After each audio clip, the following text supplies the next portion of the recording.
السلام علیکم۔ اللہ پر ایمان اور یقین کا سفر۔ قرآن گواہ ہے کہ اللہ نے ہمیشہ اپنی مدد تب بھیجی جب تقدیریں دعاؤں کے مخالف آ کر کھڑی ہو گئی۔ اللہ نے تب اپنے اندیکھے ذریعوں تک رسائی کے دروازے کھولے جب سارے دیکھنے والے ذریعے بند ہو گئے۔ اللہ تب خود وسیلہ بن گیا جب دنیا کے سارے وسیلے ختم ہو گئے۔ اللہ تب طاقت بن کر کھڑا ہو گیا جب مانگنے والے تھک کر گر گئے۔ اللہ نے تب انصاف بھیجا جب ترازو کے پلڑے ناانصافی کی طرف جھکنے لگے۔ تو پھر کیوں سوچتے ہو اس کی مدد نہیں آئے گی؟ کیوں سوچتے ہو تمہاری دعائیں سنی نہیں جائیں گی؟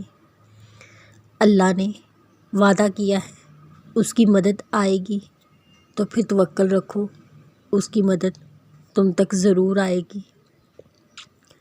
یہ بھول جاؤ کہ تم سے کیا ہو سکتا ہے کیا نہیں، اور یہ سوچو تمہارا اللہ کیا کچھ کر سکتا ہے، کیونکہ مدد تو اللہ کی طرف سے ہوتی ہے جو سب کچھ کر سکتا ہے، جو چند لمحوں میں تمہاری صدیاں بدل سکتا ہے۔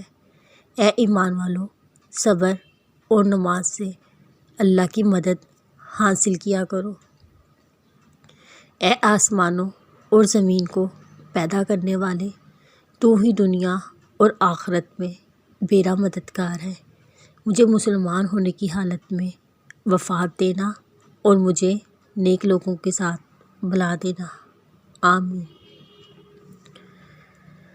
وہ کہیں نہ کہیں سے وسیلہ بنا دیتا ہے، وہ اپنے بندے کو تڑپتا ہوا نہیں چھوڑتا۔